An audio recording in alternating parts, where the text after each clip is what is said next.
conduct this interview like you are emailing him. But reply. Let's not reply all. Yeah. Okay? Every time I say something to Joe, I'm going to end it by saying best regards. That's good. I like it. Is that how you sign our emails? Not too aggressively nice. That's right. Best regards. Yeah. You're currently using best regards. Yes, but if you get an email from me that says respectfully, it means I don't like you. Wow. So if I email and I say best regards, right. I'm fond of you. Respectfully, nope. Well, let's just say Joe, that. I apologize for the best regards. And we're going to have to delay the beginning for just another second because there was some speculation about some what should have been layup guests declining to participate on the show. And I'm now beginning to wonder if it has to do with a best regards email. Yeah. I mean, I heard your email game is your strength, but that best regards stuff, that sounds like crap. Yeah. If we were in a business podcast genre, best regard them all day long. Yeah. Why don't you all the best them? All the best? I mean, you might as well throw in a very, very truly yours. Peace out? Is that what you want? Or what are you looking for? I think you just go with your name at the end of the thing. Right. Hey, listen, this is the time. Here's the stuff. Jamie. Hey, Joe, do you and Cornell have an extra seat in your studio? Because I've got made some changes. Yeah, come on. I'm looking. We're 3 best regards deep in our email. I'm calling it up. So we got 3 best regards. Oh. And then some no goodbye. Just kind of it ends because it's from the mobile device. And then another best regard. Yeah. Wow. Okay. Interesting. Yep. All right. Well, we did get some answers. You're going to talk to your father when he gets home. This is going to be interesting. We do have some answers. All right. So let's begin now. Ready? Here we go. People around here trust the shepherds. Jamie, Adam, and the other Jamie. They always have. The sheep trust them too. Gather round. I'll throw another log on the fire and turn it up just a touch, cause another episode of the BHHcast is starting now. Welcome. Sheep gather round. Jamie Bendel, Jamie Hernan, Adam. Wow.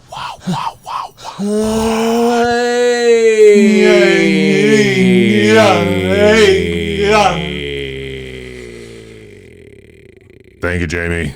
What's the longest you think you could carry that out? I keep trying. I bet it could go for longer. I think so. I think you can do it. Depends on where you start. Yep. You can't. Low is hard to push. I think jealousy is so great High on you. is. No, I'm good with it now. Are you though? Yeah. No, I'm not. All right, this is another episode. We have a guest that we did a very fun interview with. One of our longer guest interviews. Oh yeah. And really covered some very interesting ground. Most challenging part of the episode interview was the attitude that Jamie had. Let's go. What's going on, man? I'm good. I don't know did we not just say, let's not talk about me being cranky? Listen to the podcast. They're going to be worried about you. They're going to be like, oh my God, what's going on over there? Yeah. I think you guys are harping on this. I think we should move on. Okay. Well, honestly, you're going to be the judge in this episode because I'm just telling you, let's watch out because you've got one grouchy shepherd coming through this episode. How are you feeling today? You feeling all right? I've got a COVID shot. I'm feeling like we should practice shooting BBs at me or something. I like that. Yeah. Try lifting your arm. Boom. Look at that. Look at you. 2 arms in the air. I got a COVID shot coming tomorrow. Yeah. And I wisely went to the gym and banged out my push-ups before I went and got my shot. Scheduled the appointment late enough in the day to know that I could get my other stuff done. Adam, were you wondering if you went to the gym? Yeah. I'm so glad we actually got a gym discussion in. I'm just saying. So that humble brag over there could get his time. I just wanted to make sure that if I had a bum arm. Honestly, like we can't... Yeah. I got my vaccine shot today. That means leg day tomorrow. Leg day. One thing I'm worried about is we go on tour and people are going to expect one Jamie to look like the Hulk. Right. With how much time he talks about the gym. Yeah, you're going to be sadly really disappointed. upset if someone mistakes me for you. Yeah. I spend most of my time at the gym doing Zumba classes. Hold smash! It was very efficient. Got in and out. Nice. Good. Good to hear. No time at all. Hopefully we get out of this thing quickly. Yeah. There were like 9 people at the table for administration. There was a nurse, there was an observer, there were 2 people that were logging my information, and a lot of people getting it done. It's interesting we live in a world where we have to observe that. What elitist vaccine distribution site did you go to where you had 5 people Oh, it was working on concierge. They came to the house. Yeah. Yeah, no, they came. Oh, yeah. I had some people come to the house. They brought a vaccine. Right. I don't know if I doesn't go actually. out. I don't know if I actually got a COVID vaccine. How For all I gauche. know, I don't know. I could. Are you saying people go out for that? Yeah. I could have gotten flu shot and a shingles booster. Yeah. And I'm thinking I don't need to wear a mask anymore. Not people who get town cars driving them to the podcast studio. Not those kind of people. Wait. Hold on. What? Yeah. We look at the budget line. Town cars. Not me. Not you. This one. Why do you think I come late every time? I get dropped off. Yeah. No, but it was good. It was good to go get a shot. That's good. Jamie has his, you got yours tomorrow. So we're going to be clear. I did get a message that the vaccine center where I was scheduled to get my second dose closed down. For why? COVID outbreak. For good. COVID outbreak? Yeah. That's not Hi, I'm a good sign. contact tracer. Yeah, I know. I got the shot. Well, I'm not calling about that. Let's talk about Turns that. out one of The nurse people, that was administering the shots. she got a little bit of a sniffy. She got a sniffy cough. Yeah. So it was. Can't it taste was, ice cream. The essence of the email was you need to find somewhere else to get your second shot. Good luck. Wow. That's I it. did. They I didn't did. even give you some suggestions. They gave me some links. Well, Sheep, I hope that you guys are getting your vaccines as soon as possible. Yeah. I hope that if you've been sick, that you're getting through it okay. Right. And If we actually had travel to Mars, think of what kind of vaccines would we need to go? I mean, think about the different things that we would find. Well, when you think about that, like okay, it's so- a cruise so- ship. so It's the hold on a ultimate second. cruise ship, isn't it? Right. Wait a minute. You got to survive Wrong. the trip. You got to Error. survive the trip. Error. No. Oh. Sounder. I need an error sounder. No. Like a. Ever since I more did, noise. ever I need since I something did more an like intro, I'm not. No. Hang on a second. No. Not you don't want tic-tac-toe error? I don't want like game Survey show says, buzzer. No, not I that don't one. need that. I just need like warning. Oh, that kind of. Yeah. Okay. Okay. You're Only going because he did that. Okay. There are no diseases where you're going. No, first It's of all, a sterile thing. So you're Totally only having sterile. to eradicate Earth diseases. But what about I'm saying the you have trip? to, you have to make it on the trip, and then when you get there, obviously there's a bunch of aliens there, right? So there's going to be all kinds of alien disease. No, yes, there isn't. Oh, yes, there's there is. not. You're in a sterile environment. You're You in need to dig deeper in the rabbit holes of the internet, and you will learn that there are aliens there on Mars. There are definitely on Mars. Oh yeah. aliens here or aliens on Mars? Well, here as well, yes, but on Mars, of course. There are no aliens on Mars. And there's no Why aliens would you here think either. there's no aliens on Mars? Have you seen the rover footage? There's nothing. Yeah. The planet is Oh, uninhabited. You don't believe that rover footage, do you? Oh my gosh. We're totally losing this guy. He's going off the deep end. Wait, you're telling me that you believe that there No, are no honestly- aliens here, you believe in the rover footage, and you think there's no aliens There's on one Mars? alien test that I know solves it, and anybody that can't go bam, bam, bam, like an air horn, like those are definite aliens. Why don't you go ahead and see if you can do that?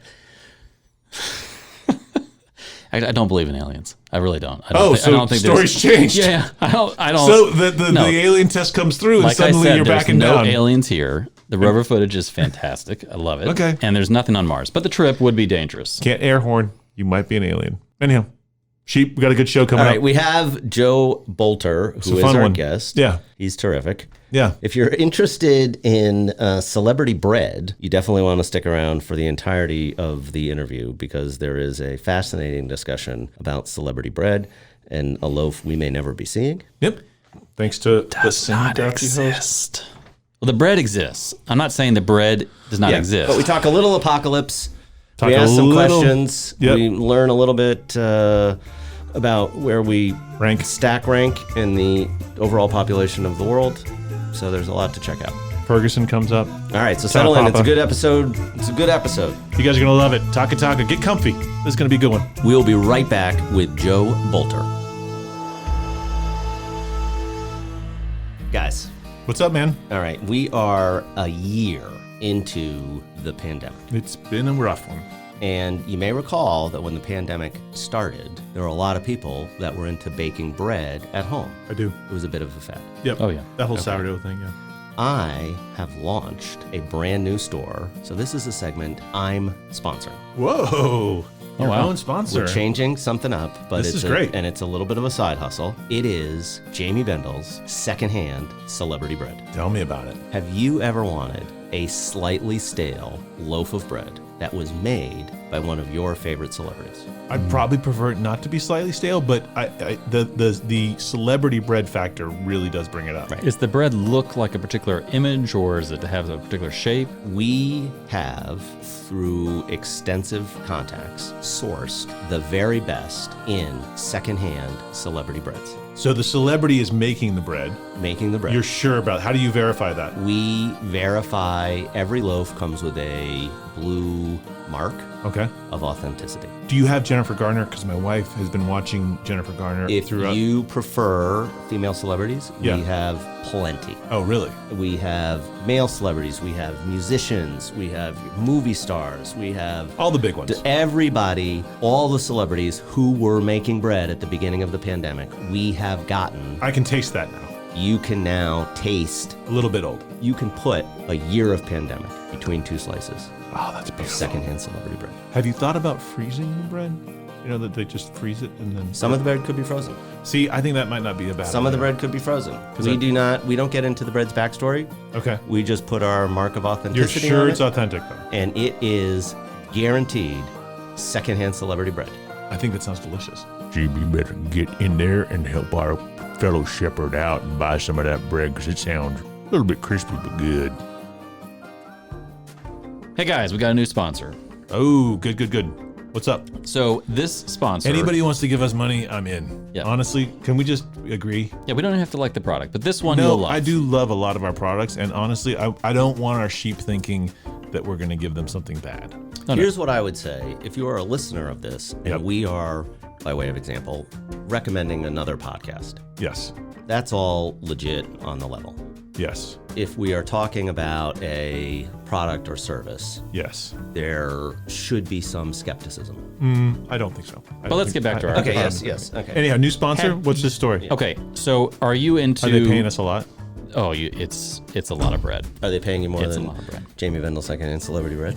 I mean, it couldn't be less. Honestly, I can't believe we're giving you that deal. Anyhow, Get in on the ground floor, when baby. when I get when I do my side hustle, I'm expecting the Yeah. same thing. So back to this sponsor. So have you ever been given bread that was claimed to have been baked by a celebrity, and you just know that's not true, but you need to run some sort of test to verify the authenticity? Never.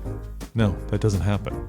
I assume somebody gives me a loaf of bread and says it was made by somebody. Yeah. I trust that that's who made it. Are you? That doesn't. I mean, like, you think that people actually go claim to that they made a bread that they didn't? Not for editing purposes, but could you just both say No. the word? What's going on in your world? Could you just where say the people are word yes? fake making Yeah, bread? yes. Yes. Just say Sure. the word yes. No. Sure. Just don't talk over each other. Ready? Go. Oh yeah, that's happened to me. Yes.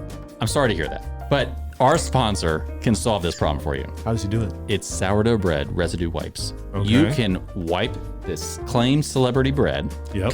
Can I just interrupt for just a second? Oh Lord. Can you maybe reach out to them and see if they can maybe change the name of the wipe to sourdough when you question the validity of your bread? Do you have sourdoughs? Use sourdough. You know, I mean, I think honestly, that's an incredible idea, and you should be working for the marketing department for sourdough wipes. I'm going to go ahead and just call them sourdoughs because clearly the sponsor is going to change the name. So I think we can just go ahead and use sourdoughs. I think right? I think you're making sense now. Yeah. So if you use the sourdough, you can rub it across the hand of the celebrity that is falsely claiming to have baked the bread. Okay. Let's take a random celebrity like Tom Papa. Okay, that's not how the product works. You've never used the product.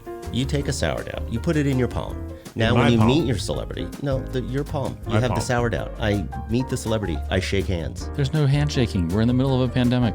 Well, how Who am I shakes wiping hands? a celebrity's hand to verify their bread? You're making hand contact with the sourdough. If you put your hand out for the celebrity, they're not going to shake your hand. But they're supposed to let me wipe their hand with You a gotta be subtle. sourdough? You gotta be subtle. It's a little walk. How can you walk- subtly it's a little- wipe It's a somebody's little hand? drive Subtly by. wipe somebody's You hand. kind of walk by, a little drive by. It's easy. What kind of creep does that? You're like lifting fingerprints off of water glass. Invite a celebrity over who gave you bread. Offer them a cup of water. I haven't Has even a seen celebrity that. dropped In a loaf fact. of bread at your house? Offer them water and then use the sourdough. How many people are buying this stuff? Yeah. Like, this Oh, is it's why all they're- the rage, This 'cause- is why they're giving us so much money, is because they can't be selling No, anything. oh, there's a lot. Look, there are celebrities out there that are claiming in the pandemic they became bread bakers, and I they're think out that is there. not true. There's a lot. There there's are a lot. actually a lot of Yeah. celebrity bread. That's how I went into business. There's a lot of celebrity bread out there. You need this product because it'll help you with verification of your bread, your celebrity bread. Are you questioning Is it Jamie's possible? secondhand bread? Is it possible that you could use a sourdough to also test whether or not a person was in a sour mood or not? No, but we could use that product. What I would like, we could use that product. We could use that right here in this podcast. Honestly, is it possible for our promo to be longer than the guest interview? I would wipe your hand. We're Shark taking it as we speak. Yeah. Because here's what we're going to do. I'm going to take the sourdough. We're going to switch that around, and it's going to be... it's going to basically be a mood detector. A mood detector. It's like a mood ring. It's like a mood... Yeah. It's like a wet wipe, but for attitude. Yeah. Are you being sour? Are you salty? I feel like, as a result of this promo, when we have our guest interview, I'm going to be in a foul mood because of what you've just done to me right now. Really? Yeah, exactly. Okay. Thanks. I was going to be so bright and airy, but no. Here's the fun part. You have made it. You've ruined the guest interview but what for me. he doesn't know is before you even started the show, we put sourdough on the door handle outside, and sure enough, it came up salty. Sheep. When you're going to Jamie Bendel's secondhand celebrity bread, get your Coming sourdoughs. soon to a mall near you. We've gone into some leasing. We're being very successful. I mean, really, you're going bricks and mortar? I thought that would be no, absolutely. It's bricks and mortar. It's all None of these are real mortar. products. It's all bricks and mortar these days. It's all bricks and We're mortar. going to this show. I don't think anything. See you later, Sheep. All right, Sheep, welcome back. This is the BHHcast. Jamie Bendel, Jamie Hernan, Adam Haig. And we are about to introduce our guest for this episode. And probably most of the people who listen to this podcast have actually listened to this guest's work and may not have known it. We are welcoming in to this episode Joe Bolter. Joe is the executive producer of Netflix is a Joke Radio. And more specifically, two people, one I know better than the other, is with the show What a Joke with Tom Papa and Fortune Feimster. So that is right. Yeah, welcome to the show. Welcome. Who's that at the Thanks, door? Guys. Oh, wow. So that's a deep cut for people who also wouldn't know me, which as you're doing that intro, I'm like, oh, wow. Most people know me by the fact that they wouldn't know who I am. Because the Who's That at the Door is reference to me in a horse costume. And then the What a Joke is I'm the guy behind the board, I guess you'd say in radio. Behind the scenes. Right. That's right. But that's actually been it's kind of been interesting to see that podcast in particular, show, I guess, come together. Yeah. So do we have questions about that show specifically? Well, so now that I've broached the subject, how did those two wind up together on that show? So my understanding is that it was Tom was chosen first, and then he asked if Fortune could be the co-host with him. And with him. And so he suggested her, and then they asked her, and she was on board. The story is they had flown back together from Just for Laughs Festival, and they were seated next to each other, and they'd never really met before then, but they hit it off on the plane ride. So they had great rapport, and it's just someone he'd always wanted to work with. And then she was in the Netflix world, which is where this all came from. So they were like, oh, okay, yeah, that would be great. I wonder if she would do it. And then they talked to her, and she's like, oh, Tom. So they didn't know each other that well. Now they know each other very well. But that's the origin story, is kind of a meet cute from an airplane ride. Yeah, that's cool. I'm surprised I guess I'm not surprised but it is interesting how often comedians, road comics, are bumping into each other in airports. Oh, it's insane. It's insane. And so we do the show, and we have usually a comedian or two a day. And I would say, unless they're close personal friends, which is not often the case, the last time they saw each other, the story always starts, oh, we were in the lounge remember, we both flew through Chicago on the way back. That is how they know each other. Like, some comedians only know each other from airports. They've never even done comedy. Well, and once you get to a certain level, right, you're not typically on the road on shows together. Right. Right. Exactly. Yeah. Yeah. So, except for like the Comedy Store in LA, or the Cellar in New York, where that's the other, common thing. Like, Sure. because they just do the lineups. But yeah, and Fortune talks about that all the time, because early on you are partnered with so many people, and then you're like, well, because her rise and stand up was like very fast. mm-hmm. And so when you haven't had to like grind it out as long, she realized, she was like, because she went from, I don't know if it was doing the Last Comic Standing or whatever, but she just went to headlining pretty quickly. And she's like, I didn't even open for people. So we've had those conversations on where like, Right. oh man, those disaster opener stories. And like, she like opened for Joe Coy in LA, and we'll do some fun spots like that, but she never really went through the opener system. We could simplify our booking process, apparently, if we would just record this in an airport lounge. Yeah, I was just thinking, like, why isn't the Delta Crown Room the greatest comedy club in the world? Right? Like, they really should be. If all the comics are always meeting each other in the airports, like Delta needs to really jump on that. I wonder if that's true for other professions, industries. Yeah. If there's people where they're like, they grew up selling phone systems together and then they... Yeah, I think sales guys in general, like big national account sales guys, are always, meeting up in the airport or saw each other in the airport. Or yeah.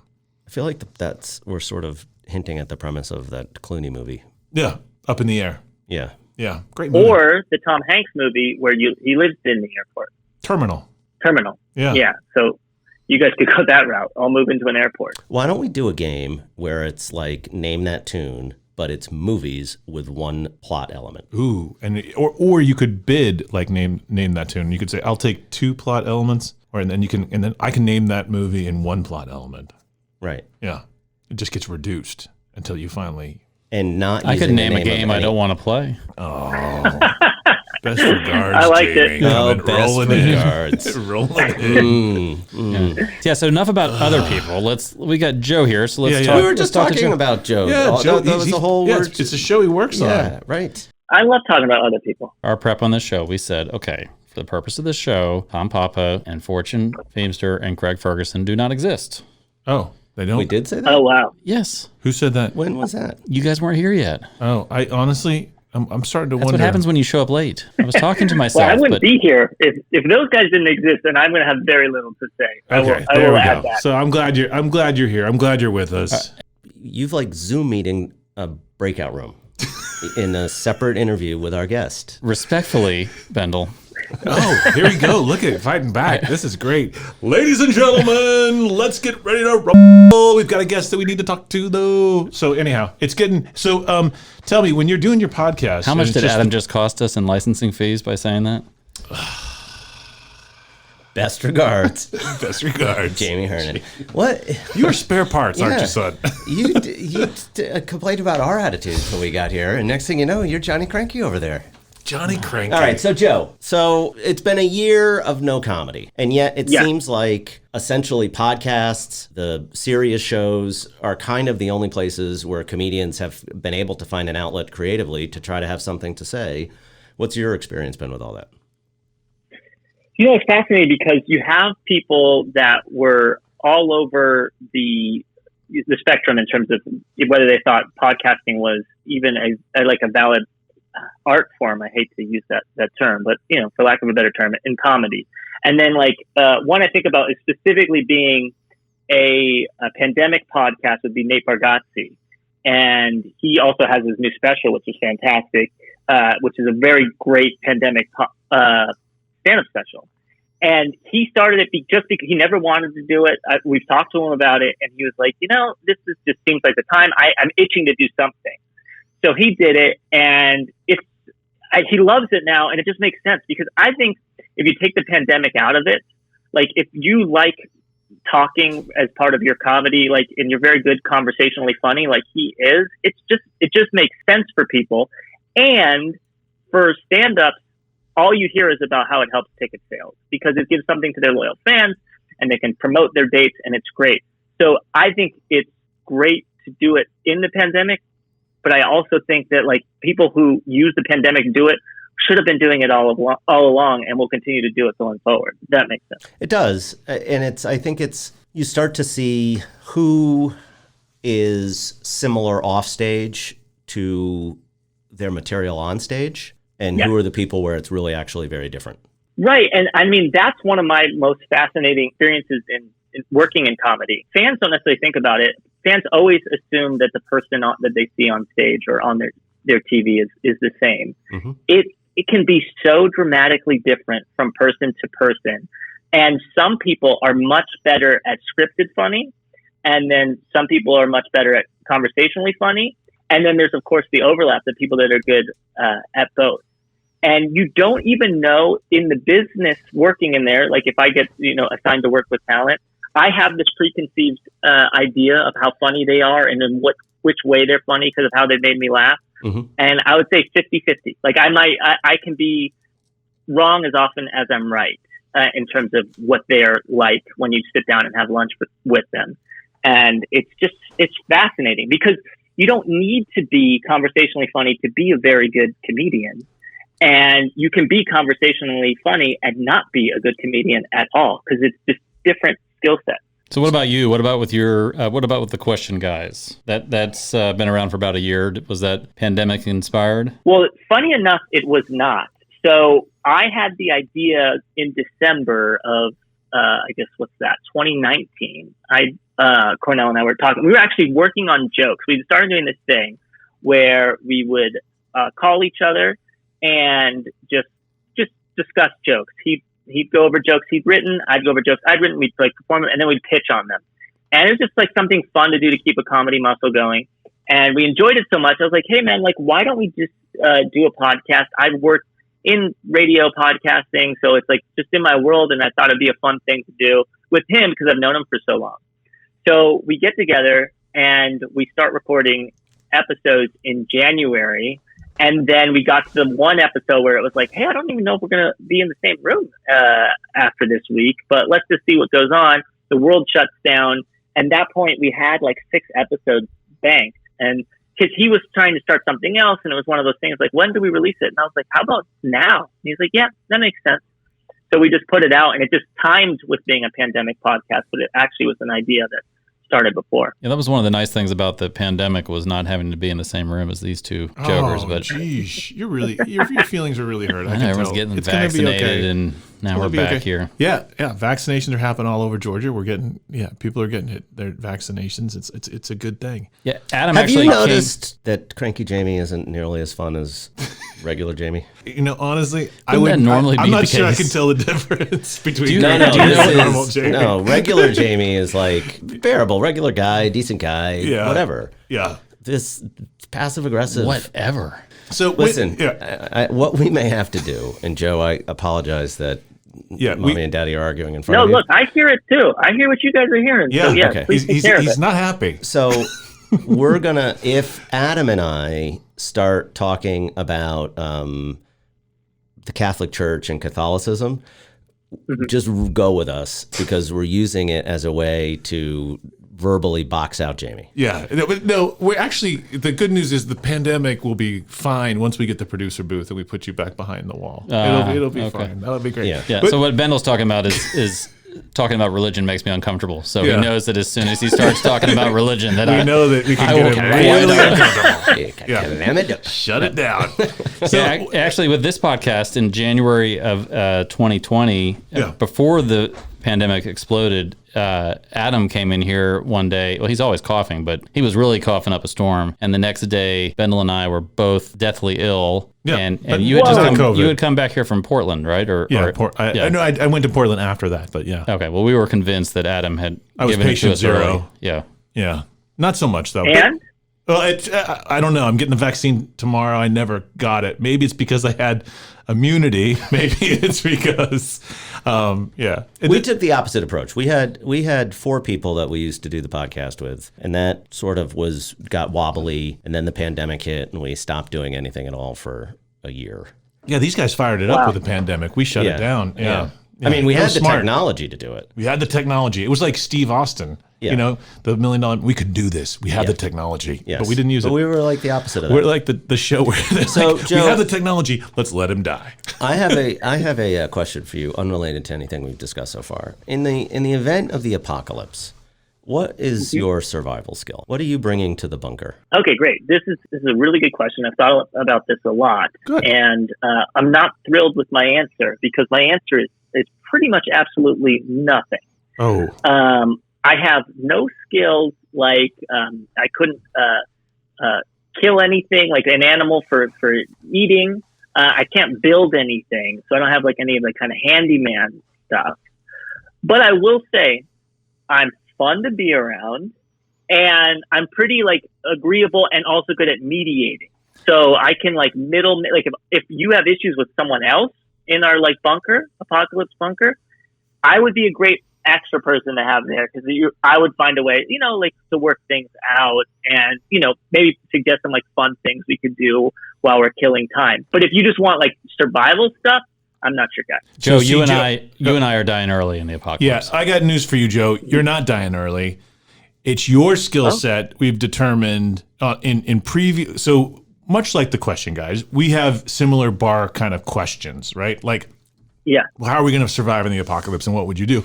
And one of the findings that we've had off air with this discussion is that charming is maybe one of the most key skills in the post-apocalyptic world. I take back what I said. The ability to Yeah. actually get along with people is probably even more important than hunting or being a really tough guy or having the guns. Or if you're charming, you don't have to have the guns. You can become friends with the guy who has the guns or the guy who has the food. Yeah. So I think honestly, your skill set, you're selling yourself dramatically short. I think you survive. You actually maybe rule the post-apocalyptic world. Cornell and I had this discussion at one point, and we here's our example that I think is really important here. Do you want to take Bruce Springsteen into your bunker with you? Now, super talented, you love his music, but it's a little much. You want him around all the time? Too much. Yeah, it's a little Too much. It'd be great if we had if we said like, oh, bring an entertainer, maybe he makes the list that's just like that. But do you want to have to figure out how to like wire something to get electricity working with him? No, you don't. I think that's right. Yeah, we've had discussions on prior episodes about the guy who brings a guitar to the party, but the guy who brings the acoustic guitar to the apocalypse really has got to go early. I'm assuming the guy that brings the guitar to the party is also the guy that brings the guitar to the apocalypse bunker. Are you talking guitar or are you talking air guitar? Air guitar's fine. Yeah, I mean, if you're bringing We're all an air bringing guitar air to the guitars. bunker, yeah, Yeah, everyone should bring their air guitar to the bunker, right? Everyone 'Cause does bring their air guitar to the bunker, whether you intend to bring it or not. It's I there. don't think that's true. Some people will leave their air guitars at home. I have I have the collection at home. I don't know if I'll have time to grab I them. mean, if you're racing out, if it's like truly apocalypse, you may have to sacrifice. I don't even some know of the which air collection. guitar I'm going to take. Am I going to take the electric or am I going to take the acoustic? I am The electric. have always What are you going to do with the electric and air guitar? Yeah, nothing. So stupid. No, you also can make new air guitars in the bunker. That could be a fun activity, it's like a a bonding crafting. thing. It's a crafting I skill. like that, Joe. Maybe you say, well, we are only allowing people in here who have a specific skill set, and you could say, I am a master air guitar craftsman. What do you think will be the currency in the apocalypse? So now, the governments have all failed. Bitcoin. You don't have to set it up. What do you think is the currency in the apocalypse? Yeah. What do you think is the currency in the apocalypse? Can I just add, what do you think is the currency in the apocalypse? You may not. Yeah, just one more time. What's the question? The question on the floor for you to answer is: the apocalypse has occurred. We need a currency. What will that currency be? Best regards. Best regards. I'm so in my head. We need to talk about that at some point too, because I've always put a lot of thought into how I end emails, and best regards is, I know your guys' standard BHHcast system. Or I don't know if you guys have an official memo on how to end emails. We've actually just learned it this evening. We learned it kind of along with you. We learned about the best regards just now. Yeah. And there's going to be some discussions afterwards. Yeah. So we'll talk say about you it. just might want to workshop some other alternatives. We're going to have to. Maybe. Yeah. We're going to have a brainstorm session. Mm-hmm. Because clearly, well, never mind. Anyway, question on the floor. Apocalypse has occurred. What is the new currency? Okay, so I think that food is without a doubt going to become the currency, because the older I get, the more I'm around just normal people I love. Seeing how a good person can behave when hungry is shocking. I'm talking my mother, my girlfriend, they could become monsters. And these are some of the most lovely people I know. So I think that no matter what causes the apocalypse, whatever, everyone's thinking about how they're going to eat their next meal. So we're exchanging things, because Cornell and I had this discussion because Tom Papa is a bread baker, and it's proved to be a very valuable skill in the pandemic. He's brought over fresh loaves to me multiple times, and you're like, oh my God, he would be a billionaire, right? He's the Bill Gates of the apocalypse if he can still deliver that sourdough. Two things. First of all, Adam just asked me if I was hungry, which I took as an offense. We can get you a Snickers. Yeah. We can get you a Snickers, because I've seen what people do when they get hungry. Yeah. Secondly, have you seen him actually bake the bread, though? Because he could just be a bread purchaser, rewrapper, regifter. So he does. You're throwing around some pretty big accusations right now, buddy. I said allegedly. You're You saying alleged that Tom Papa is actually. Hold on. You're saying I am saying that Tom Papa does not bake his own bread. You're calling Tom Papa a phony loafer? Yes, and first of all, we said that Tom Papa doesn't. And you were exist worried for about purposes of me this. licensing something earlier. You just throw some blasphemy out You there. challenge another man's bread baking to the point that he's gonna I will disguise his own abilities by covering it up He's with a got a store-bought family loaf. starter for his hold on. sourdough, buddy.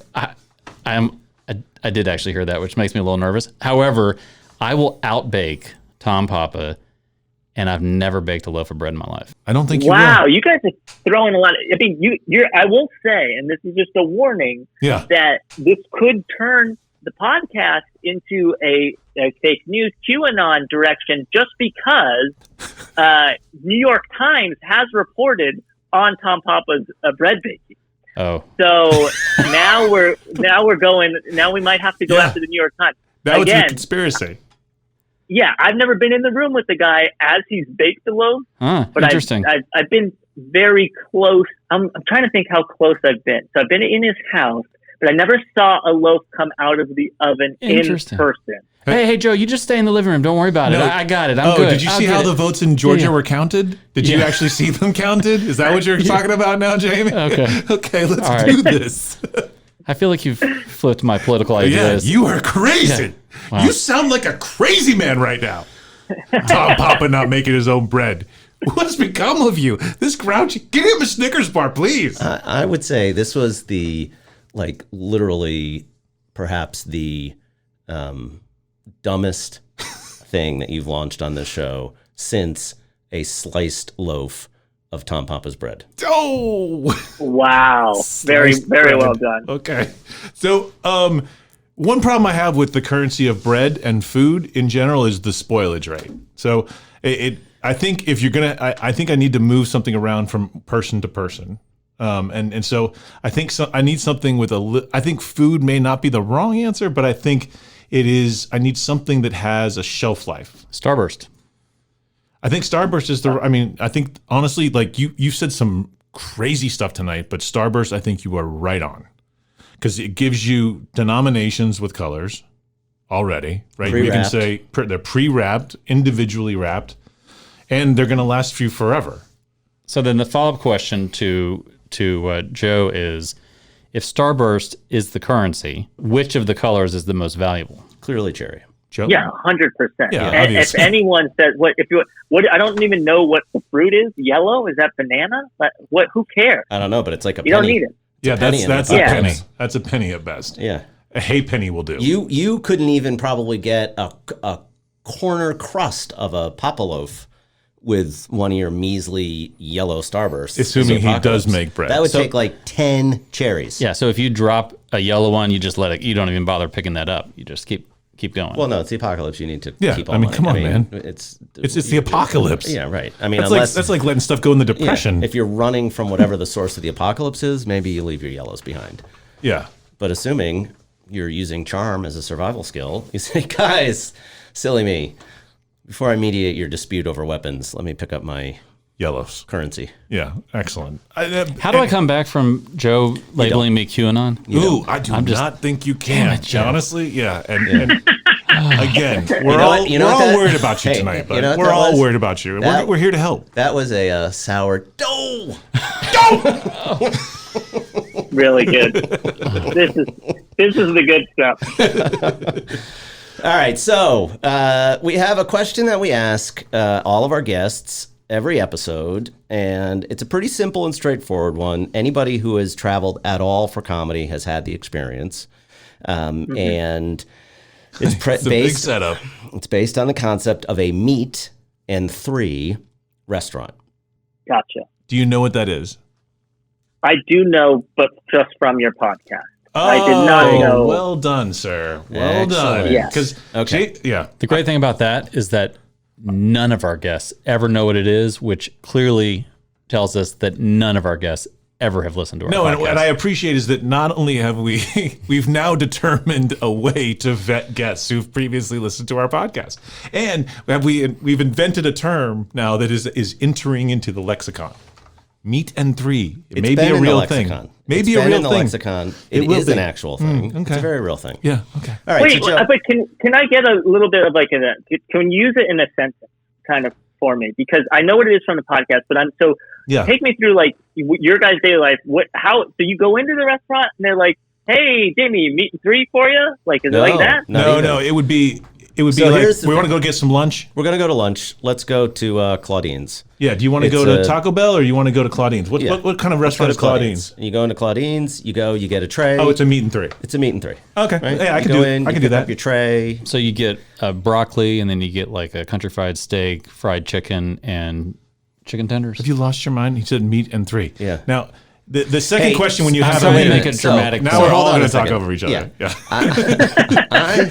Wait, do you guys know what a meat and three is? Now I'm turning it on you. Yeah, exactly. I am starting to understand why some guest is going to buy us all gift certificates to take Intro to Improv. Because some of us, I won't say who, needs to learn the yes and principle instead of the no but. Oh, are you having a no but issue? Well, I feel like we're having a no but issue. It's been a little nobody. It's been a little nobody. And by nobody, I mean nobody. Now, here's my theory on the yes and no but thing. Is I feel like it's hard to teach. I think because I've done improv classes, and you get in there and you like within the first round of doing the first exercise, you can spot the yes ands and then the no buts. It's a way of life. I know people from improv go that direction and try to like impress you by saying, improv really is a way of life. But if you go the other direction, what you bring into improv is it's very clear. And if you're a no butter, and I'm sorry that we seem to have one amongst us, there's maybe no turning back. You can go. It can't be cured. You're saying it can be cured. I'm saying he's trying to stick me with the QAnon. No, just now easy, he's calling just me easy a no butter. Just to stay over there. What I'm suggesting is you have to. The yes ands are talking. Can you just shush it? I thought Joe and I had we were developing a friendship, and I that's why he got best regards, and you challenged the man's gift bread. You really did. That was off. You could have said Tom Papa's sourdough bread must be delicious. Yes, and instead you said I don't think he actually bakes bread. Well, hold on one second. Let me just say this: Tom Papa's sourdough bread must be delicious. You can't do that now. I can't because I do the editing. So you'll never. Now you sound like that woman who said no one could possibly have thought that the votes were manipulated. I want to listen. There are certain things that have very limited return on investment. Making deep fake versions of this podcast is like the yellow starbursts of currency. Editing. Yeah, that's probably true. It's a lot of work for not a lot of return. Yeah, just embrace the fact that you hate Tom Papa's bread. Or if you think he makes it. I can't hate what does not exist. Oh, jeez, here we go. Okay. Here we go. Okay, step back. I just want to. So let's. I want to say that. I guess we're gonna go there. Okay, so let's go back to meat and three. And so he was trying to jump in on this Tom Papa bread. Oh yeah, let's do it. I just want to say for everyone's sake, I just know this from my own podcast. I might be trying to add some conflict to yours because one day Cornell brought notes to one of our episodes. It was early on, and he was like, I've noticed some things. And he started reading off all of his complaints about what we did, and I probably didn't sleep for a week. Like, it was like, I questioned my life, my existence. He was pointing out little vocal tics I have, when you listen back to yourself, and you're like, boy, I do say that a lot. Wait, what's wrong with me? So I know what it feels like, and I just think it's fun to kind of share the love. Every podcast needs to have that constant existential crisis of like, what is my worth? Yeah. Could you imagine a host accusing us of maybe being too mean to him? Yeah, but could you imagine a host accusing us of nose whistling? Could you imagine a host? Yeah, I do have a post that accuses us of coughing too much during the podcast. So Joe, my question is, if Cornell came to you before every episode of the podcast with notes, would you eventually start to take that personally? Oh yeah. I think we get one episode and then you need a month up. I mean, we're still recovering from that one, and it like comes up like every few weeks where it's just like, oh, remember when you said that? Yeah, I still haven't fully recovered. I mean, it got to a point where it's like, should I just listen back to my voice and try to learn how to speak again? Like it can get deep. Yeah. See, I want to absorb that for myself. I want to take that pain away from you. So if you would have Cornell listen to this episode and then send me some notes, just excoriating criticism. Yeah, some notes would be great. Yeah, I would. Oh yeah, I would love that. So Joe, I would never be so bold as to tell you how to maintain your relationship with Cornell. But I would say you might encourage Cornell just to simply send an email back to Jamie that says, Jamie, you know what you did. Best regards. Oh. No, I think respectfully would have worked better there. So, meet and three. Meet and three is on the table. Yeah, let's talk about that. So we've gone to Claudine's. You've walked in, and I say meet and three. And usually the next question, if it's brought up in conversation, is, do they have a good mac and cheese? Because at any meet and three, you're going to want a good mac and cheese and something else. So you can't have a meet and three without mac and cheese. No, that's right. And so that's the next question. That's how you judge a meet and three. Really, is their mac and cheese good? Wow. Okay. So one of the three's got to also be good. Forget the meat, or you get the meat out, and then one of my three. I'm assuming everybody can roast a chicken. Yeah. Yeah, it's a pulled. You know, a lot of times pulled pork. It's like a pulled pork. It's something that's maybe it's a meatloaf. Yeah, comfort food oriented. Yeah. But then one like guilt vegetable at the end too, right? Like the number three should be one that's like, I know I should have cauliflower. I think a lot of times, sometimes people maybe try to get around that if they've got like a little mini corn on the cob kind of thing. Yeah, the corn on the cob is a fake guilt vegetable. Right, that's drowned in butter. It's drowned in butter, right? Or the cream spinach is also an incredibly bad guilt vegetable. The Brunswick stew is the go-to. I think generally, anytime your vegetable is limp, it's indicative of the fact that it's lost all of its nutrients. That's right. Okay, so the question. All right, so in that scenario, you're familiar with the concept. In your life, what is the meat? What's the organizing principle around which you orient all things? For me, it would be focusing on the craft. I think that every project I've approached and the people I've worked with, like the big takeaway I've always gotten and tried to implement is like, you can get so distracted with all the other stuff that come along with what you're doing. But if you focus on the core of what it is and the craft on how to make that good, you'll be, one, working on the right thing, and two, you'll stay sane, which is a huge element of it. Excellent. Working on your craft is a great move. Working on the craft. Okay. And now you're three. What are the three attributes that you would like people to most closely associate with you? Okay. I would go with, I think honesty would be my mac and cheese. And then, focused. I like that. Okay. And, my third one, so this is my soggy vegetable. Joyful. Honest, focused, joyful. Yeah. Good. Those are all good. Those are great. How does that compare to everyone else's answer? More prepared. Yeah. More prepared, I would say. Yeah. I mean, your meat was incredible. That's the first time we've heard I don't think we've working had on anybody compare their attributes to, which was their mac and cheese of attributes. Yeah, which I appreciate. Yeah. Yeah, kind of lining it up. So you're saying listening to your podcast hurt me when it came to this? No, I think it was great, actually. I think it was great. Yeah, it was prepared, but good. Yeah. I like how just the phrase soggy vegetable brought me down emotionally, but then you said joyful, which brought me back up. It's beautiful. Yeah. Right, because it just feels like, I want people to think. So did you have soggy vegetables for dinner before you came in? No, he said soggy vegetable. I'm just trying to figure out why you were down before. No, he said soggy vegetable, which made me just sort of cringe and what's this vegetable going to be for him? And then he said joyful, which I thought was great. Who hurt you? What's going on? Yeah, there's something definitely up with you today. You hurt me. You hurt me. No, there's clearly. I don't have to look forward. There is something up. You're a real attorney too, so I'm wondering if did some judge dress you down, or did a client go against you? Apparently, y'all's respect. Oh, I'm worried about you, man. I'm just worried about you. Yeah. Well, that touches me. And I love you. Yeah, everyone's worried. So, yeah. All right. Lightning round time. Quick, deep questions, short answers. The guest always gets to choose. Do they go clockwise or counterclockwise? Ooh. So this is a big. I want to pick the right one because I'm a runner, and I just tried to run around the Rose Bowl for the first time in LA. Be careful. And hang on a second. There's signs there. Inside or outside? Right?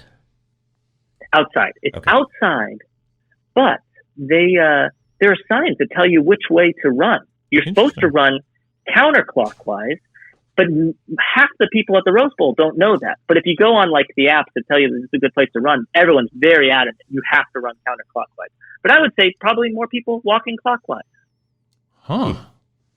That's an interesting conundrum. I have been on some like biking trails where certain days of the week you're supposed to go clockwise and other days you're supposed to go counterclockwise. That seems way too complicated. It's bike collision in the woods all the time. Yeah, that's just stupid. Right? Like, let's just decide, are we going clockwise or counterclockwise and stick with it the whole time? See, I just wouldn't go to the bike. In a mountain bike setting, which these are mountain bike trails, it's a different course depending on which direction you go. Okay. Right? So what was downhill is now an uphill. Okay, but my question with the Rose Bowl, though, is why are they adamant about the counterclockwise? What's the difference? Like, why do they care? I don't know. And from what I could tell, there was no penalty for doing it, which is Obviously, what I did it out of fear. Right. And I think you go clockwise because, one, you're already throwing counter in, so you're like, okay, we're going against something, so let's go clockwise. Also, you're going to be running, if you're going clockwise, you're running with traffic. You're going the same way as traffic. So they're telling me to go counterclockwise. I'm staring at cars that are driving down the street, coming straight at me. I'm not interested in that. It's not good. I think they should have some of the football players from one of the teams that plays there that just come out blindside tackle you if you're going clockwise. Oh, I would be into that. Like a that would make running way more fun. Terry linebacker commercial. Yeah. Oh, those are great. Yeah. There's no cover sheet on these, Gladys. Anyhow, so clockwise or counterclockwise? Yeah, so where are we? How did we come out? I think he came up with clockwise. Yeah, exactly. That's the right direction. All right, so clockwise, starting with Jamie. I think it. Okay. We agree that you start every time. Yeah, okay. I guess. It's just which direction we go away from you. Okay, there we go. All right. The clockwise counterclockwise thing is very important, though. Oh, I agree. Yeah, because it throws the whole thing off if you choose incorrectly. So, thank you for picking correctly. If you could work as anyone's assistant for a year, who would you choose? Stephen Colbert. If you could name the street you live on, what would you call it? Pickle. If you could commit any crime and get away with it, what would you choose and why? Such a rule follower. This one's tough. I'm going to go with stealing. And why? Stealing? Well, because at least that's one I get to walk away with something with. Like, and I mean, there's still guilt there, but murder, there's no scenario where I want to commit murder and then you live with that for the rest of your life. Stealing, I could be like, well, I got that Rolex and I got to wear it for a week before I guess I'm not getting arrested ever. No, you're getting away with it. I'm getting away with it. So I get to look down on it and go, yeah, look, I did that. Nobody knows this Rolex is stolen. I'm getting away with it too. All right. Do you have a lucky number? I don't. I mean, I'm one of those people that's like, even numbers, I like better than odd ones, but so if I had to pick something, I'd go with the even, but I don't walk around with a lucky number. Well done, because most people fall into the trap and give the number, but that's not the question. Do you think that you could be a robot? Wow, that was our last episode of the podcast. And I do think so. I think a lot of people in my life would agree with that I could be a robot. Possible robot, yeah. Do you ever think your parents gave you the wrong name? No, I don't think that. Other people disagree. Which mystery or unsolved case would you like to know the truth about? You know what? I'm going to go with aliens in Roswell. Walk into a casino. What do you want to play? Blackjack. Can we break from the lightning round for a second? Are you a $5 blackjack table, can play all night, not really worried about winning or losing too much, or are you going high roller? Oh, $5 all night. It's about the journey, not the destination. A large amount of money gives me anxiety, so I will seek out the cheap table that we can ride as long as possible. Okay. Would you rather do one $1,000 lightning round works? I know. I said I'm breaking from it. One $1,000 scratch off ticket or $1,001 scratch off tickets. $1,000 scratch off ticket. Whoa. Okay, let's go. Giddy up, cowboy. All right, one more question. Is it my turn? Yep. Okay. What's the weirdest Wikipedia rabbit hole you've stumbled down? That is really good. Just going through my recent Wikipedia history, I did look up. I do look up a lot of stuff for the show, but I've looked up neighborhoods because I'm going to be moving soon. And so you looked up neighborhoods on Wikipedia? I was just thinking that. It's got to be a really well-known neighborhood. Yeah, you must be kind of this is a big roller here. The guy who plays a $5 table, but his neighborhoods are in Wikipedia. Yeah, well, the fun part about that is I want to learn the obscure history. So this would be part of the rabbit hole. The rabbit hole would be like, some random guy came out because of looking for gold, ended up like finding this town and then built a casino here that burnt down like 4 times, like that kind of stuff. That I like. Like people. It's like basically. The rabbit hole is those street names that you don't even think twice about because to you they're just a street name, but that's actually a person, and then learning about what that person did, even if it's stupid. Where do you live? I live on No Gold Bill. No Gold Bill Drive. Poor Bill. You live on No Gold Bill? No Gold Bill Drive. That's so funny. I live like one street over on Do You Smell Smoke? Oh, that's so funny. That's good. How do you get to your street? Do you still have to follow the Busted Out Casino sign? The Busted Out Casino sign? I do. Yeah, that's so funny.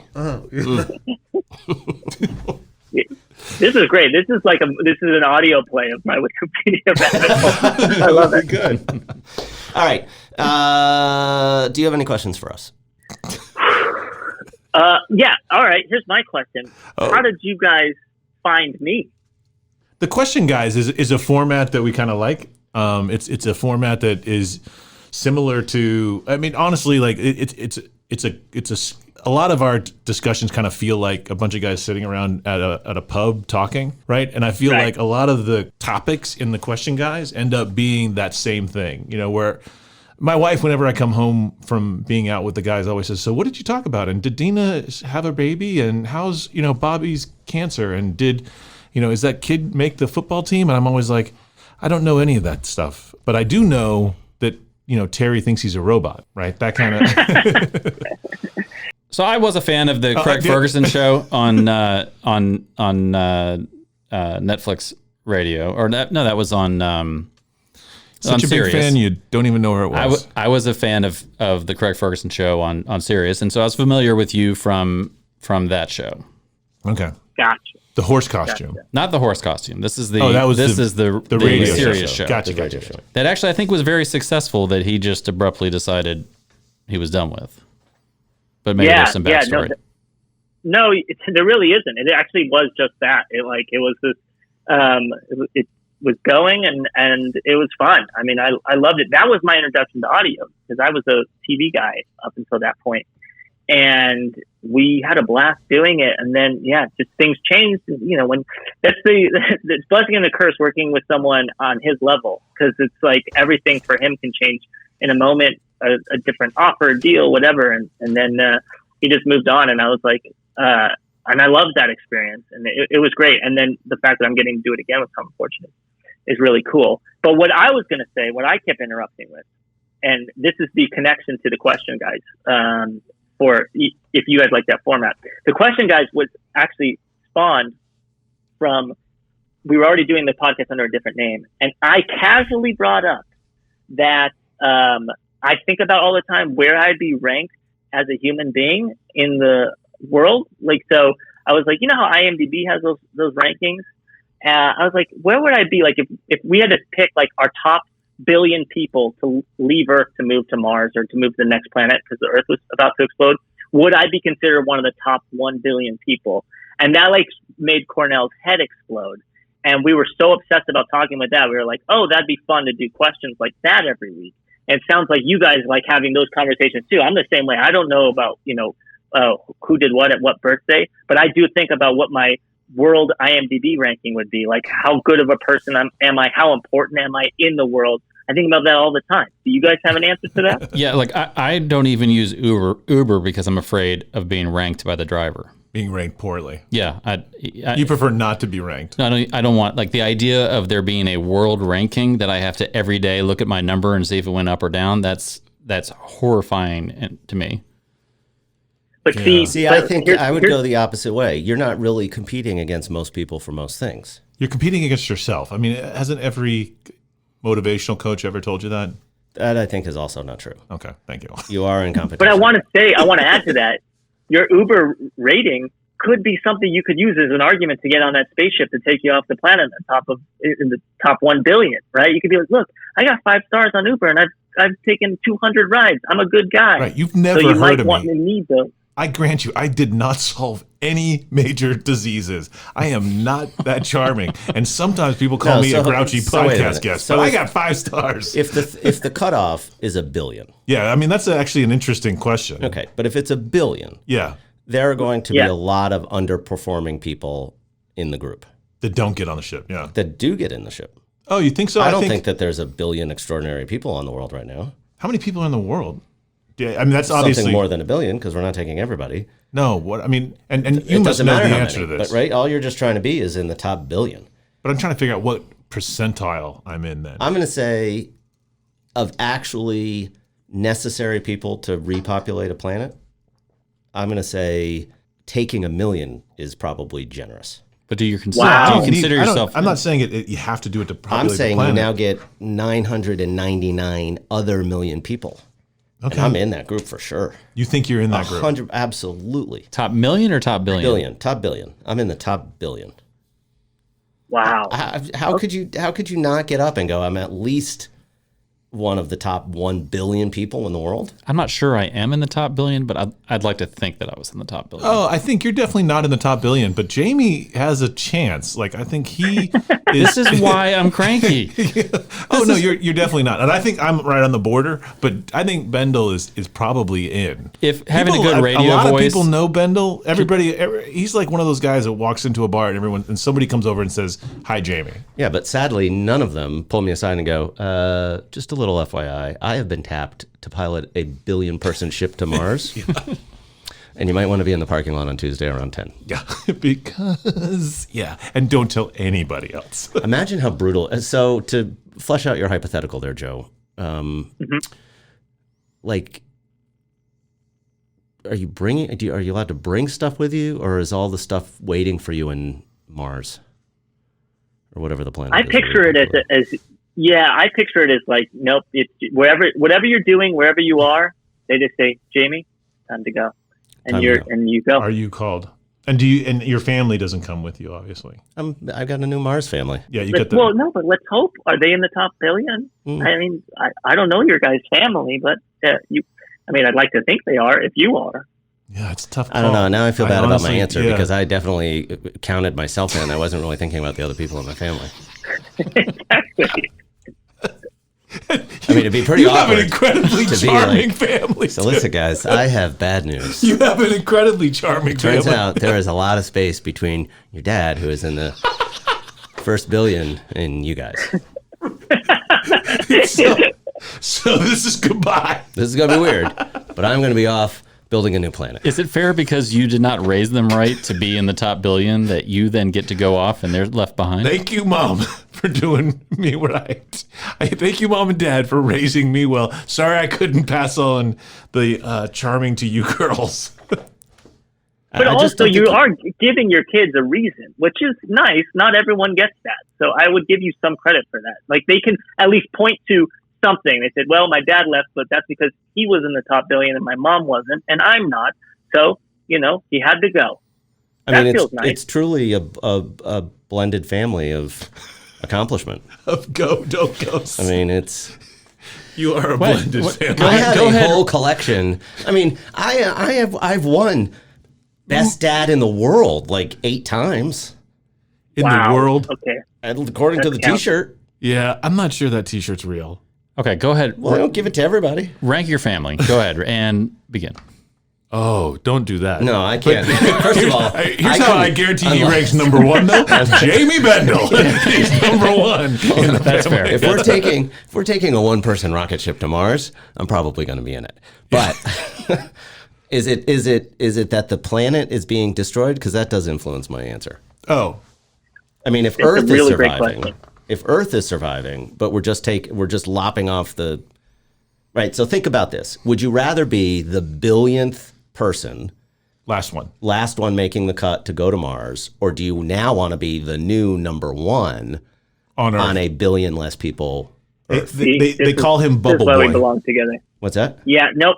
This is the exact thing that we determined on when we had the discussion, and this is why we get along and we're brother sister podcast, is because we started thinking that as well. It's like, wait, maybe we don't want to go, because if you take the 1 billion best people, how awesome are we while the Earth's got time left? Like, we're the coolest. We're now Oprah. We're now This is a good point. If you're 1 billion and one, that's just you're the Bubble Boy. The king of America. That's like owning or the world, whatever. A beach house on the second row, and a hurricane comes in and takes out that first row, and you're like, oh, beachfront property. Yeah, I mean, you're Clooney on Lake Cuomo kind of guy. Yeah. I think, and I don't want to tip my hand, I may have just become a judge on The Voice.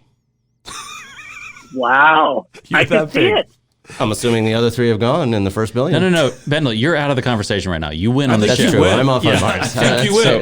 Which, by the way, on true. Mars, you're still sanitation on Mars. Right? So wait a minute. So don't denigrate what the jobs are on Mars. No, I'm just saying. I just basically showed up as one. You're not being the host of The Voice on Mars. You don't know what goes on Mars. Well, You're there's a down here billion on Earth people that are probably, at least 1 million of them are better than you.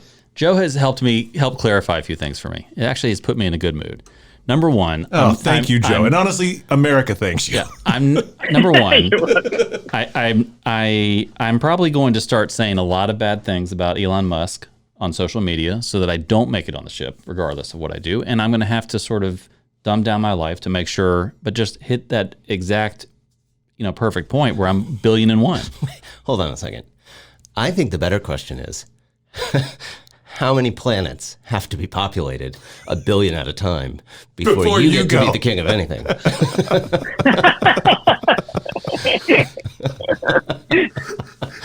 Yeah. We're definitely... No. You're still in the next billion now. We're definitely out of the Milky Way. Like 4 planets. We're definitely out of the Milky Way. How many times? Yeah. We're definitely not talking about this sun. Not this sun anymore. You walked right in. The reason you think that there's silence there, but I actually just edited out my crying. Okay, I was crying. It was a little uncomfortable, so I edited it out. Grouchy Jamie. It's okay. I'm not Grouchy Jamie anymore. Okay, yeah. Joe fixed that. We did fix it. And then we brought him right back. We brought him right back with the how many planets? For years, I have had a running joke whenever time they come out with like the 40 under 40 or the, whatever. And they stop, it's not like 50.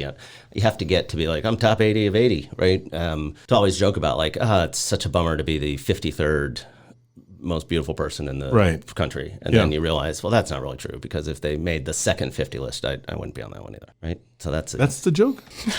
Yeah, it's a good joke. Really? I just repurposed it and crushed them with it. Hold on, read back the transcript. Yeah. No, it's a really good point. And I never thought about it like that. I mean, I was thinking about survival. I wasn't thinking about the top 50 most beautiful people, but you're right. That list does it as well. And I hate those lists. Who's on those, right? If you're number one, you're feeling great about yourself. If you're like top 50 and you're like 37th most beautiful people, what is that? What do you get from that? Yeah, Come on, there's nothing there. It doesn't feel good. No, it helps you. You're probably watching The Crown with a strong sense of identification for some of those other people that pop in and out. Right. You're like I'm 75th in line for the throne. I wasn't, tight royalty. I was a 2 episode on The Crowner. Right. Yeah, if you're 37th, at some point, somebody in the room was like, no, they're not that attractive. I mean, they're attractive, but they're not that attractive. Yeah, exactly. Yeah, someone focused more on how ugly you are than how beautiful. Right. Someone in the editing room was like, look at that nose. Well, I mean, they're still on the list, but really, I mean. Yeah, that's no Clooney. Yeah. And you're not full page profile. No, you're like one maybe- of 6. Yeah. Yeah. And it's after the continued on page. 37 may just be a name and like a little tiny picture. Oof, that would hurt. Yeah. I'd rather be off the list. I would take an honorable mention on a 50th Most Beautiful list, right? In America or in Atlanta? Wherever. Yeah. Well, amongst the Honorable podcast mention. I'll hosts take an here, honorable mention. I don't need to be on the list. Yeah. you are top 50. I appreciate that. Of the, thank you. of the Yeah, podcast. Yes. agreed. Yeah. All right. So last quick little thing. How often are you getting up, if at all, to be on stage behind a mic telling jokes? Man, this killed it.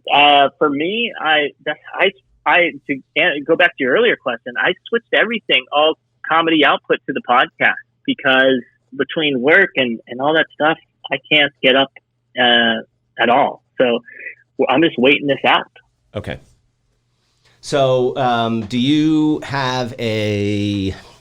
We talk about, and if you, depending on which episode you listen to, we sometimes talk about a broken bit, right? So all comics have a bit that we love, we think is fantastic, and for whatever reason, we just can't get it to click the way we want it to with an audience. And so I was asked for what's an example of a broken bit that you might have? A good example, Jamie just had one where it was like a 50-50 handsome thing and a second 50. Actually, that's not a bit I've ever done on stage, Yeah, so I it's wouldn't include that. It's very a text broken. bit, and it usually Not even does funny very at all. well I on can't the written, believe that. on the written. No, that's Oh, never who's happened. cranky now? Oh, I'm not cranky. That was a little double cranky. Yeah. Look at the fake Oh, crank look at the cranky. accusation. Isn't that great when cranky people accuse others of being cranky? I got a big smile on my face right now. Okay. Anyhow, we have a guest. Yeah. Could you be polite? Broken bit, Joe? Broken bit. Okay, this goes back a little bit for me, but it always bothered me because I thought it's just the premise I felt was so strong. It goes back to this is a Scientology bit, and most of the bit was about how like it's no crazier than any other religion. But my favorite thing about Scientology was this line that I heard Tom Cruise say on one of those videos that was released, where he was like, "If I drive by an accident, like on the road, I know I'm the only one who can help." And so I was like, "Oh, that's a perfect premise." So I would always I was like, "So what does he mean by that?" And then I would do like an act out kind of walking through, like, and like, going up to the accident, it's like, no, I'm a Scientologist. Like, no, we don't need the paramedics. Get rid of the paramedics. And I always thought like it was so funny. And I would get like a few of the lines here or there would get a laugh, but it never came together like I wanted it to be like a cohesive, nice stand-up chunk that I was like, oh, this is my 5 minutes on that. Right. I thought that was going to be based on like as long as it was a sedan and not a large SUV for Tom Cruise. Short guy. No. Oh yeah, you're making a short joke. Yeah, yeah. His Mini Cooper. Right. Yeah. So that's my broken. I like the bit. press. I like the. Yeah, I can see the. I like the storyline though. Do you think people know enough about Scientology? Well, see, I think it's a bigger deal in California where people really know a lot about Scientology. Because oh, that's interesting. I never thought about that. So people don't talk about it. Scientology's just not. I mean, people do talk about it, right? But it's just known as the wacko religion where they electrocute you every once in a while. Oh, you know what? That's so funny. Like, because it used to be like the big comedy theater out here is like across from one of the Scientology buildings. So it's so on top of mind out here. That's really interesting to hear. Because like I didn't want to, I don't want to. Well, I know religion was not something we were supposed to bring up, right? Yeah, because it makes Grouchy Jamie religion is uncomfortable. fine. You and I, we can talk about it all the time. Religion. Yeah, I can talk about Scientology he just and doesn't like Mormonism and whatever you want. Catholicism makes him shut down. We recently talked about. Okay. Yeah, we talked recently about a religion that claims souls after they're departed, which I found the Mormons surprising. But baptism of the dead. That's and I know a lot of my Jewish friends are not thrilled about that. Yeah, they don't like it. But like, you don't want to go. Actually, is there a famous Mormon that people would know that's a celebrity Mormon? Donny Osmond. So if it was Tom Cruise, hypothetically, and Donny Osmond rolling up on a scene, and Cruise is like, I can save everybody. And Osmond's like, let him go. Give me 15 minutes, and then they're all mine. Yeah, Osmond says, hold on a second. Hold on. Let them all go, and then I save them all. I don't think it would matter what my injury was. If I saw Tom Cruise coming up And he's like, I got with this. Donny Osmond? With whoever. I would just be like, could someone please get Tom Cruise away from me? I wouldn't. I would take a selfie first, right? But then get away from me. And they could do a bit where it's like Tom Cruise and no, I would assume Tom Osmond singing, I'm a little bit country, I'm a little bit rock and roll. No? Okay. We need a Mormon to come along and claim the soul of whatever that was that just came out of your mouth. Can we baptize that joke? Because it is dead. Deceased. I would let Tom Cruise, if I was at an accident scene and Tom Cruise said, would you got a broken leg? I can take a look at this. I'd be like, yeah, sure, go ahead, check it out. If I had done something I needed to like escape a foreign country, I'd let Tom Cruise help me. I'm not interested in him helping me when I've been crushed in a car due to a car accident. Okay. Yeah. I mean, what would Tiger Woods have thought if Tom Cruise was the first one to show up? He probably would say, call for help, you know? Like, we need someone. Right. Right. But in the meantime, I'd at least find it a little bit of a distraction to have Tom Cruise or whomever try and do voodoo. Start acting out. Can you do some things for Mission Impossible while we wait? Yeah. He's like, let me set you up to a cleansing machine. You'll be fine, guy. Don't worry about it. It doesn't matter. He's played enough characters over time, right? That he could snap into whatever role it was. Never played a doctor. Is that all it takes? Yeah, but he could do. Hold on a second. Everyone loves doing the Rain Man impression. They could do that. You could ask that and say, "Hey, if I pretend to be Rain Man, could you be his brother?" Oh, definitely broken. Definitely broken. See, everyone's got that. Yeah.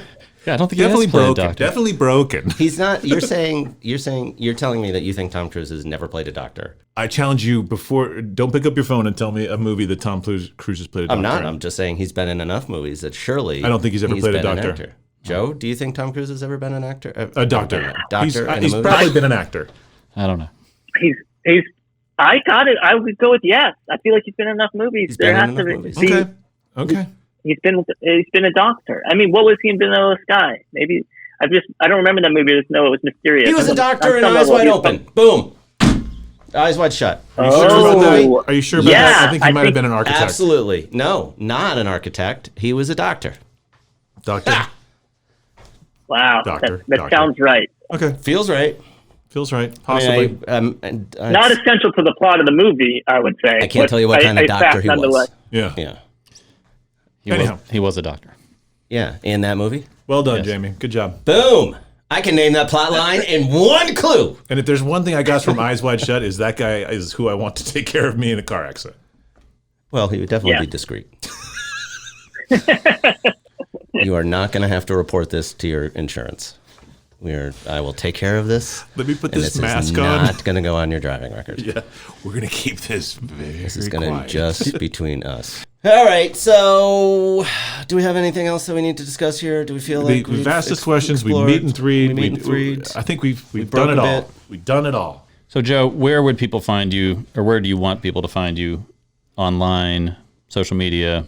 So, joebolter.com is my website, and I'm Joe Boltergeist on Twitter and Instagram.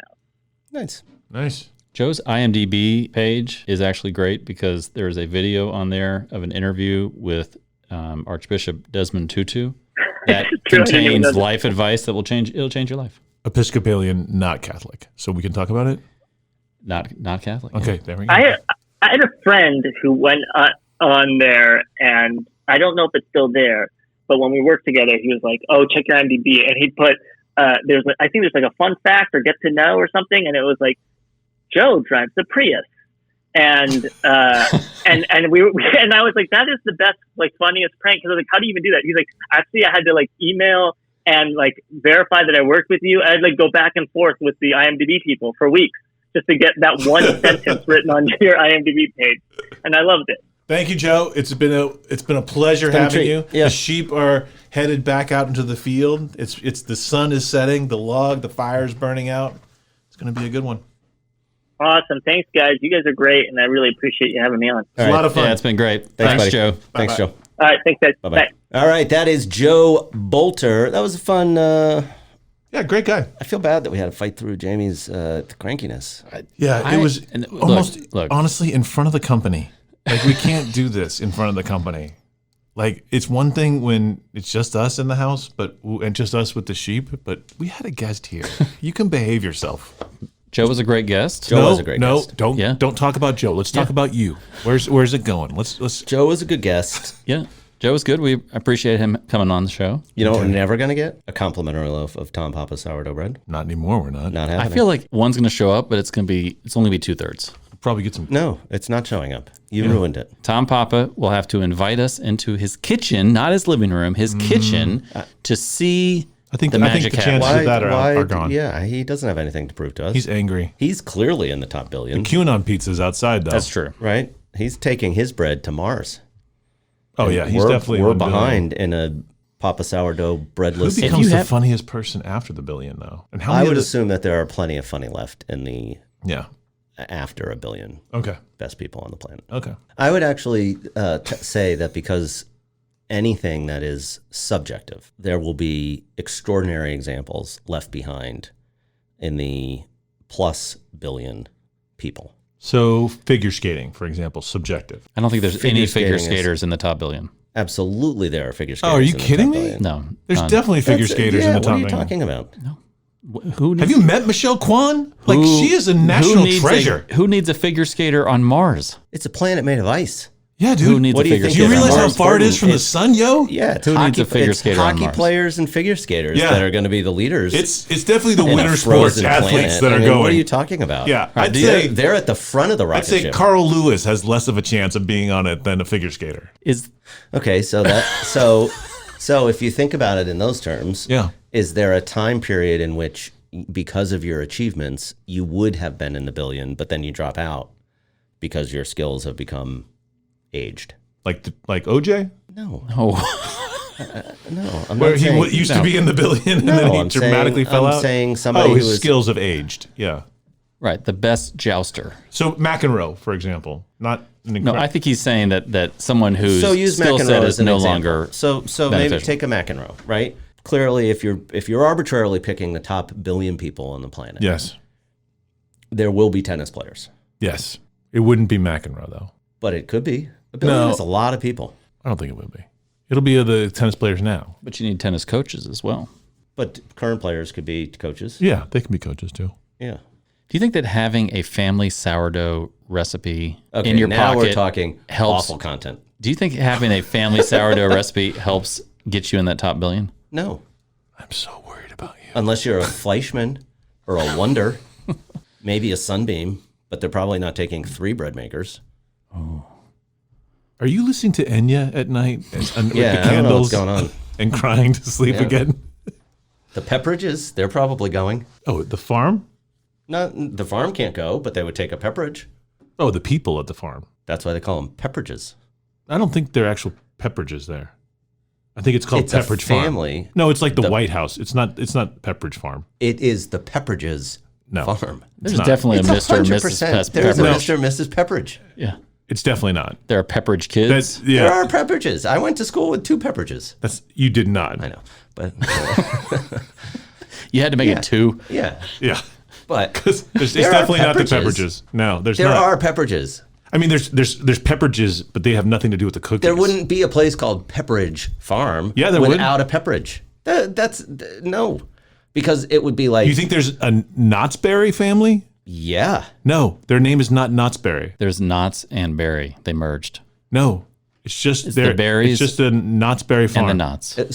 so it's a made up word No, it's not a made up word. It's named after the berries. of the knot tree. No, the Knott's were the was the town.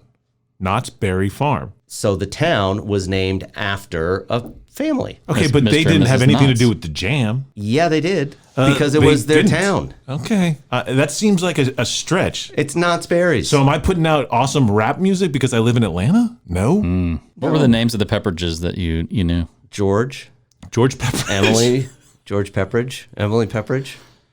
Peter Pepperidge. Did he pick? He didn't. Okay, No. he wasn't that guy. Yeah, but I'm telling you, there were Pepperidges. Okay.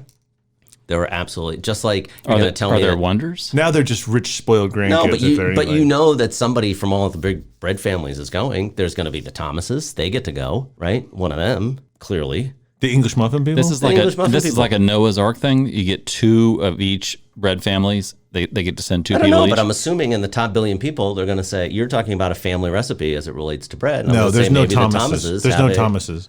You don't think the Thomases are going to go? I don't think they're real people. I think it's a branding name. Because they're British? There's no Thomases. Oh. There absolutely were Thomases. Do you hate the British? Well, I'm saying there are Thomases, but they had nothing to do with the English muffin. Just like Knott's Berry Farm had nothing to do with jam, just like the Pepperidges had nothing to do with the cookie. All right. You've dropped down a conspiracy rabbit hole. Okay, because I have sad news for you that all of the famous branded names are typically originated with a person. I don't think it matters who was QAnon during the episode. You are ending this episode QAnon. Okay. Not true. We have a hard and fast rule that we never utter those words actually on the podcast. Well, I'll bleep it out. Don't worry. I think that's a good idea. Yeah, I'll bleep it out. Sheep, get out of here. Go home. All right, it's a good episode. Wow, Check it out. Follow. No, take it out on the sheep. Honestly, you've brought everybody down. Don't take it out on the sheep. No, sheep, we love you. We Sorry love about the sheep, Adam's but you brought attitude. everybody down. Sorry tonight. about Adam. Sorry about look at them. They're upset. You've upset the sheep. You happy now? Because you wouldn't open up. You wouldn't talk about your real feelings. I love you, sheep. Know what to talk about. Sheep. It's been a pleasure having you tonight, and I like seeing you guys. But honestly, you head back out in the sheep. All right, so make sure you like and subscribe, spread the word, share the love. This is the BHHcast for Jamie, and Adam. Taka. More fun next week. Fire's getting low.